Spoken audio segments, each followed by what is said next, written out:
This time, it's all about inside the egg. Are you ready to face the fear?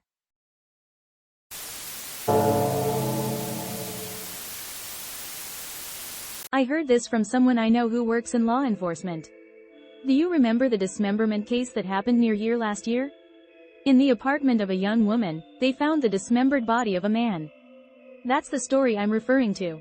Oh, it's not that I'm trying to delve into gruesome details, though the circumstances might suggest otherwise.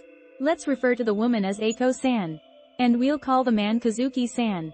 Their mothers were childhood friends, so I guess you could say Eiko-san and Kazuki-san were too.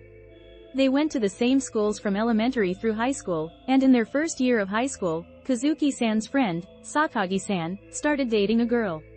Then, all three of them ended up going to the same university, but half a year into university, Sakagi-san died. He fell into a dam while on a date. It happened when he and his date were alone. There were no witnesses, but it was eventually ruled as an accident. Eiko-san was so shocked by the event that she became mentally unstable, and could not even be questioned by the authorities. She became a recluse in her home, dropped out of university. She could manage the bare minimum like bathing, using the restroom, and eating, but couldn't hold a conversation. If pushed, she would start yelling and lashing out. Her father would not let her seek hospital treatment and avoided going to the second floor where Eiko-san stayed. Staying indoors made Eiko-san gain weight significantly, to the point where her mother alone couldn't manage her care, so Kazuki-san started helping out. Eiko-san had always been good with her hands, especially skilled at intricate crafts. While confined to her home, she would always be making egg crafts. She would make a hole in an egg, remove the contents, wash it thoroughly, then cover it with small pieces of fabric using glue. She would attach strings to these and hang them from the curtain rails. Since the curtains couldn't close, her mother would move them to the ceiling every day and pin them there. The ceiling of the room gradually became covered with these patterned eggs. Then, one day, her mother discovered that Eiko-san was pregnant. She consulted Kazuki-san's mother first. After hearing from his mother, Kazuki-san stormed out of the house and started staying over at friends' houses more frequently. It turned out, he was the father of Eiko-san's unborn child. One day, one of his friends, who had Kazuki-san stay over often, got the story out of him. He said he had to take responsibility, to make things right, and left his friend's house. That was the last time anyone saw him alive. The next day, Kazuki-san was found dismembered in Eiko-san's room. Eiko-san's mother was the one who found him. At first, she didn't even recognize what it was. Eiko-san was sleeping in the corner of the room at the time. The floor was covered with the shells of the eggs that had been hanging from the ceiling. There was a terrible smell. But Eiko-san was sleeping soundly, and no source of the smell was evident.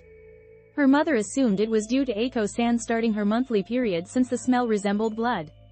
Relieved it wasn't because of the pregnancy, she decided to ventilate the room. But the floor was covered with hundreds of fabric-wrapped, broken eggs. Trying to clear a path to the window, her mother was shocked by the unusual heaviness of the eggs. Moving them intensified the foul smell. Curiosity mixed with fear, she crouched down to examine them and saw a dark red object peeking through the torn fabric. It reminded her of a severe wound she had seen once. She screamed. But her father, though downstairs, did not respond. Containing her disgust, she managed to drag Eiko-san out of the room by force, stepping and crushing some of the eggs in the process, which seemed to endow her with almost superhuman strength. Eiko-san resisted, but her petite mother managed to drag her downstairs. Her father turned away, retreating into the bedroom. The mother finally settled Eiko-san in the living room and then called the police. She didn't understand what was in the eggs. However, recalling how a neighbor once called the police reporting a snake sighting, she decided this situation was surely more critical. When the police arrived, they found human eyeballs in the crushed eggs. It caused quite an uproar. As you've probably guessed by now, the contents of the eggs were parts of Kazuki-san. DNA testing confirmed it was him. Many of the remains showed signs of being alive. He was dismembered while still alive. Moreover, there are no traces of knives being used. Torn apart, broken, and shattered. These fragmented pieces were meticulously placed inside eggshells and decorated with scraps of cloth. We received no testimony from Eiko-san. Her parents also heard no sounds. It has been concluded that Eiko-san, resenting being forcibly impregnated, killed Kazuki-san. However, there are many perplexing aspects. The police have yet to unravel this mystery. Or rather, they seem to have no intention of doing so. How were bone fragments larger than the holes made in the eggshells placed inside them? All of these holes were covered with cloth, yet he was seen the night before. It seems impossible that this was the work of just one night. And the fact that the scene of the dismemberment has not been found anywhere. Above all, is it possible to tear a person apart by human strength alone? And to do so completely? It's simply not possible. Eiko-san is now in a psychiatric hospital. What happened to the child she was carrying is unknown. How Kazuki-san was killed, by what means, and how he was placed inside the eggs remain unanswered. There are no answers.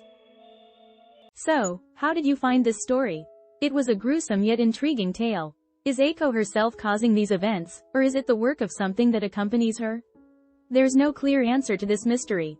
Please look forward to the next video as well. Until we meet again.